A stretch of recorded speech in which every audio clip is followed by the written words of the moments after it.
මම දන්නවා ඔබ ඉස්කෝලේ ගියා. හොඳට ඉගෙන ගත්තා. ඒ වගේම සමහරු මම දන්නවා විශ්වවිද්‍යාල අධ්‍යාපනයක් ලැබුවා. සමහරු සිංහල මාධ්‍යයෙන් උපාධිය ගත්තා. සමහරු ඉංග්‍රීසි මාධ්‍යයෙන් උපාධිය ගත්තා.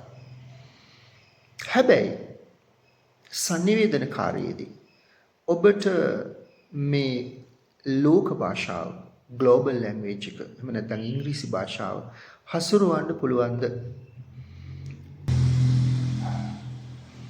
එතනදිත් මම දන්නවා ඔබගේ සවන් දීම,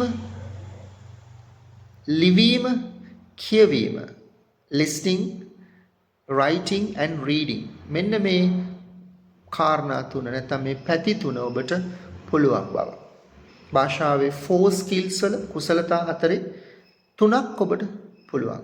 හැබැයි ස්පීකින් කියන එක ඔබට බැරි නම් මෙන්න ඔබට අවස්ථාව. සෑම සෙනසුරාදාකම උදේ 9 ඉඳලා 12 වෙනකම් කටුගස්සට කුරුණෑගල පාරේ 4 කණුවේ ලයිව් ඉංග්‍රීසි ඇකඩමියේ ඔබට තියෙනවා ක්ලාස් එකක්. මේක හුදු ගුරුවරයා දේශනයක් කරන ශිෂ්‍යයාට අහගෙන ඉන්න කියලා කියන පන්තියක් නෙවෙයි. මේ පන්තියේදී ඔබව ට්‍රේන් කරනවා. ඔබගේ ටං මසල් එක, ඔබේ දිවේ මසල් එක ට්‍රේන් කරනවා. ලැන්ග්වේජ් එකක් විශේෂයෙන් ස්පීකින් පැත්ත දියුණු කරගන්න නම්, ඒක හදා ගන්නට නම් ක්‍රම සහ විධි ටිකක් තියෙනවා. ඒ ක්‍රම සහ විධි අපේ සම්ප්‍රදායික අධ්‍යාපන රටාවේ නැහැ. ඒ නිසායි පාසලෙන් එළියට එන දරුවා එහෙම නැත්නම් විශ්වවිද්‍යාලයෙන් එළියට එන සිසුවිය ඉංග්‍රීසි කතා කරගන්න බැරුව එළියට එන්නේ. ඒක සිස්ටම් එකේ වැරද්දක්. ඒක ඔබේ වැරද්දක් නෙවෙයි. ඒකට උත්තර අපි හොයාගෙන තියෙනවා.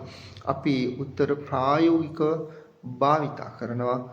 ඔබට ඊටාම කෙටි කාල සීමාවක් තුළදී මේ භාෂාවේ language fluency එක, භාෂාවේ චතුරභාවය ළඟා කරගන්න පුළුවන්. So this is actually a psychological neuroscientific method. You better come and experience and decide. Goodbye.